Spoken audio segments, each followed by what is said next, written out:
नमस्कार। आज दलान के दंगल में हम एक स्थानीय मुद्दे पर चर्चा कर रहे हैं। हमारे शिप्रा सन सिटी में RWA का चुनाव हो रहा है। काफ़ी मुद्दे हैं, आरोप प्रत्यारोप का दौर भी चल रहा है। लेकिन वार्ता शुरू करने से पहले हम बात करते हैं। अपना परिचय दे दीजिएगा और बताइएगा कि यहाँ क्या समस्याएं हैं।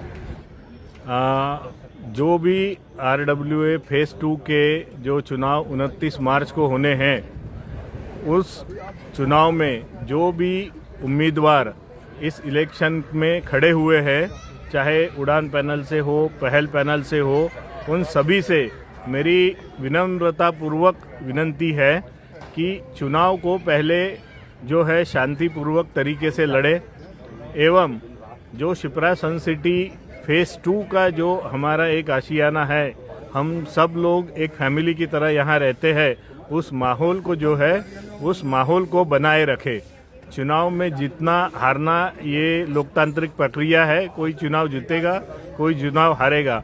लेकिन यहाँ मुद्दे क्या है ये अभी मैं मुद्दों पे आ रहा हूँ। पहला तो मुद्दा ये है कि हमारा जो जॉगर्स पार्क है, इस जॉगर्स पार्क की अवस्था को जो यहाँ पे लोग आते हैं या एक लोगों का ये एक ठिकाना है, इस पार्क को व्यवस्थित किया जाए। कई जगह हम देखते हैं हरियाली नहीं है या कई बेंच टूटे फूटे पड़े हुए हैं, महिलाएं आती है, बच्चे आते हैं। इन सब के लिए एक बैठने के लिए या यहाँ पे जो हरियाली है उसको मेंटेन करने के लिए बहुत अच्छा प्रयास और किया जाए।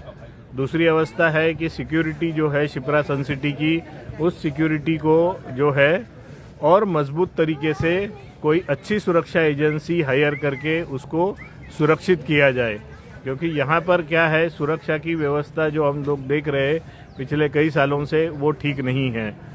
जहाँ पे आना जाना, प्रवेश वर्जित करना, ये सब समस्याएं जो है रेसिडेंट के साथ मिल के बैठ के उसको सुलझाइए।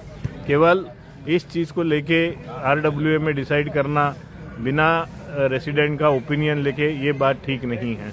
इसमें मुख्य मुद्दा मुझे जो लगता है यहाँ सबसे पहले कि पार्कों की रखरखाव तो है ही, वो तो सेकेंडरी है, वो द्वितीय है। लेकिन प्रथम जो है वो है आपको यहाँ पे पार्किंग समस्या प्रथमतः उस पे ध्यान देना चाहिए कि पार्किंग में जो पार्क कर रहे हैं लोग, कई पुरानी गाड़ियाँ भी पार्क हैं, कई लोग ढंग से नहीं पार्क कर रहे हैं। मेन स्ट्रीम में लोग हैंड ब्रेक अप करके लगा लेते हैं ताकि दूसरे की गाड़ी बीच में जगह छोड़े, दूसरे की भी गाड़ी एडजस्ट हो। ठीक है, हम समाज में रह रहे हैं, ये नियम ये सही है कि हमारा कोई निश्चित स्थान नहीं है कि मैं यहीं पार्क करूंगा, कहीं भी आप पार्क कीजिए। लेकिन एक कुछ नियम होने चाहिए पार्किंग के, ताकि सभी का भला हो, उसमें सब ऊंचे समाज का भला हो, किसी एक दूसरे का जी इन समस्याओं पे नहीं, वो लगभग किसी लोगों ने इस पे बहुत ज़्यादा ध्यान नहीं दिया। और दूसरी जो मुझे यहाँ जो सबसे बड़ी समस्या और दूसरी लग रही है वो है क्या कि यहाँ पे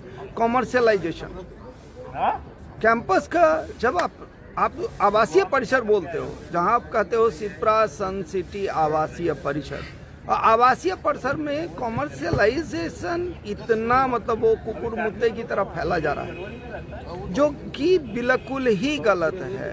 कुकुर मुत्ते की तरह ये नहीं फैलना चाहिए। आवाज कॉमर्शियलाइजेशन को जो इंक्रीज करना हो रहा है वो ना हो, कॉमर्शियलाइज ना हो, कॉमर्शियलाइजेशन कम किया जाए। यहाँ पे इसको पूर्णतः आवासीय परिसर ही बनाया जाए तो वो ज़्यादा अच्छा। सॉल्यूशन तो देखो, जो अब आपको पता ही है कि 29 तारीख को AO के इलेक्शन हैं। इसमें 2 टीमें, पहल और एक उड़ान, दोनों ही टीमें खड़ी हैं अपने अपने मजबूत उम्मीदवारों के साथ। आने वाले टाइम में कुछ ये भी नहीं, 5-6 दिनों में आरोप प्रत्यारोप दोनों एक दूसरे पे लगाएंगे। लेकिन आप उठा के देखेंगे तो पिछले 10 साल से यही लोग हैं जो कभी कुछ इधर चले जाते हैं, कभी उधर चले जाते हैं। इधर जाते हैं तो उसे गाली देते हैं, उधर जाते हैं तो उसे गाली देते हैं। तो इन्हीं लोगों ने ये अपना पिछले 10-15 सालों से शिप्रा सन सिटी फेज़ 2 का भार अपने कंधों। सेंट्रलाइज्ड होने की वजह क्या थी? नए चेहरों का ना आना, RWA को इतना एक हवा बना देना, इतना कल्प्रिट कर देना, जिससे नए आने वाले नए चेहरे डरते हैं। तो इन्होंने ही अपना एक दूसरे से, बस 2 ही टीम है, इन्होंने ही कब्जा करा हुआ है। मैं चाहता हूं कि आने वाले टाइम में आपके इलेक्शन नई टीमें आए, नए चेहरे आए, जो लोग अपना समय यहाँ दे सके, शहर को दे सके, शहर की समस्याओं को दे सके। ये नहीं सुबह नौकरी गए, शाम को आए, संडे को आकर के नेता बन गए। कितने लोग हैं, उन लोग प्रत्याशियों से ये पूछा जाए कि आप क्या करते हैं, आपका कितना टाइम आप यहाँ देंगे, सिर्फ संडे? तो ऐसे है, यही सब समस्या है। समस्याओं को समाधान ना देना यही इसलिए है कि समय नहीं है, तो समाधान नहीं है। ये जो आप पूछ रहे हैं तो घेराव की कब्जा यह है कि सब लोग एक मतलब 2 ग्रुप है, 2 ग्रुप में आपस में इनमें कोई तालमेल नहीं होती है, और दूसरी ग्रुप सोचते हैं कि भाई ये हम ही जो कर रहे हैं सब सही कर रहे हैं। तो इसलिए इसमें हमसे कॉन्फ्लिक्ट ऑफ इंटरेस्ट रहते हैं, बोलते कुछ है, करते कुछ है और होता कुछ और है। बहुत से समस्या है, प्रॉब्लम्स है डे टू डे एक्टिविटीज़ में, वो माइक्रो लेवल पे नहीं जाते, वो सब मैक्रो लेवल पे बात करते हैं। जब आप मैक्रो लेवल पे बात करते हो तो आपको माइक्रो लेवल तो आपको नज़र ही नहीं आता। तो दैट इज़ द रीज़न कि यहाँ पे ना एक ग्रुपिज़म है, कि ग्रुपिज़म रीजनलिज्म भी आ गया, तो that is not good for the society. It should be problem for the society की solution के लिए. So that is the reason we need a change and a good face जो हमारे issues की problem को solve करे और उनको इसकी समाधान करे. So that is my request to all the deserving winning candidates. मैं वासियों को बताना चाहता हूँ, ये हमारी जॉगर्स टीम है, ये सारे दिखाएंगे, सारे लोग। Hello hello, Amitesh ji hi करो। Bye bye bye bye, all the best आपको। जॉगर्स टाइगर जिंदाबाद। अंततः मैं एक शब्द और बोलना चाहूँ। एक मुद्दा और है यहाँ पे कि लोग अपने घरों को बंगला बनाना चाह रहे हैं। यहाँ पे निवासी जो आए, पहले जो एक्चुअल रूप में जिनको घर मिला, तो ज्यादातर लोग अपने अपने घरों को बढ़ा करके एक्सपेंशन, वो तो अब दूसरी चीज है क्या कि कल कहते हैं RWA वाले कि नहीं जी थोड़ा सा बढ़ना चाहिए वो मेंटेनेंस फी उनसे बढ़ा करके मांग लो, जो बड़ा बड़ा बना करके हाहा बंगला बना करके एक 2 रूम का फ्लैट मिला था वो 4 रूम बना करके बैठे हुए। तो ये सब चीज नहीं होनी चाहिए, ये बड़ा जरूरी है सर। अजय उपाध्याय जी, ऐसा क्या काम था जो पिछली बार रह गया, ये वो नहीं कर पाए, और इस बार क्या आप चाहते हैं कि वो हम करेंगे?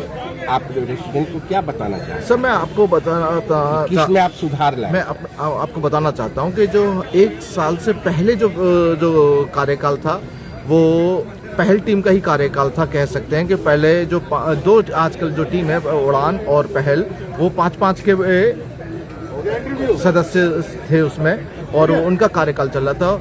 उड़ान के सदस्य उस टाइम बॉयकॉट करते थे हर काम के लिए, पहल के ही लोग उसमें काम करते थे। और उस पीरियड में भी जो कालातीत भी हो गया था, वो जो 1 से 1.5 साल चला था, उसमें पहल टीम ने, बाल्यान जी ने बहुत काम किया था और इंफ्रास्ट्रक्चर पे इतना काम किया था कि आप लोग भी कहते थे कि यहाँ काम हुआ है, एक आधारभूत काम हुआ था। जैसे यहाँ तक मेरे को 3-4 साल हुए यहाँ पर हुए, मैंने कभी यहाँ पर वाटर टैंक की सफाई नहीं देखी, जो एक बहुत ज़रूरी काम था वो उन्होंने किया। मेन वाटर टैंक की सफाई की। यहाँ जब हम वो सरकार आई थी तो कई सारे पंप फेल हो गए थे, तो वो नए बोरवेल लगे, नए पंप लगे, जिससे पानी की किल्लत दूर हुई। नई लाइन्स डाली गई हैं रोड पर। इस पार्क में जो ट्रैक आप देख रहे हैं, ये ट्रैक पूरा कंप्लीट किया। बहुत सारे काम किए थे, कम से 50-60 काम ऐसे थे जो हमने मोटे मोटे काम जो इंफ्रास्ट्रक्चर पर काम किए थे, वो कॉस्मेटिक काम नहीं थे। मैं आपको वही बताना चाहता हूँ। लेकिन उसके बाद हम शायद जनता को वो नहीं दिखा पाए, समझा नहीं पाए ये क्या काम हमने कर पाए, वो हमारी कमी रही, तो जिससे जनता ने हमें नकारा और उन्होंने परिवर्तन किया। और परिवर्तन करने के बाद एक नई टीम लाई। नई टीम आते ही उन्होंने देखा कि डे 1 से जिस दिन ओथ ली उसी दिन से उनका बिखराव शुरू हो गया कि अध्यक्ष मैं या अध्यक्ष मैं। उनके यहाँ एक ही प्रोग्राम चलता, KBC, कौन बनेगा चेयरपति, और उसके चक्कर में वो रोड पर भी कई बार सामने खुलकर आया। और उन्होंने पिछले इलेक्शन होने के बाद 6-7 महीने तक कभी कहीं कुछ नहीं दिखाई दिए। लास्ट के 2 महीने में उन्होंने 3 महीनों में उन्होंने क्या दिखाई दिया कि उन्होंने सारा काम किया, दुनिया भर के फंड्स का मिसयूज किया। मैं दिखाना चाहूँगा उनका भी अभी आजकल एक मैनिफेस्टो के तौर पे एक फ़ोटोज़ आ रही हैं कि हमने क्या क्या काम किए। पब्लिक खुद उस फोटो को देखकर डिसाइड कर सकती है क्या ये काम कहे जा सकते हैं जिस पर हम 85 लाख रुपया खर्च कर सकते हैं।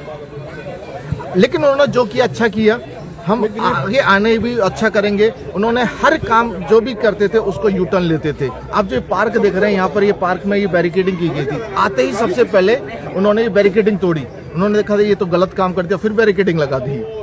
ऐसे ऐसे कई सारे काम हैं। ये नेट हटाया फिर नेट लगाया।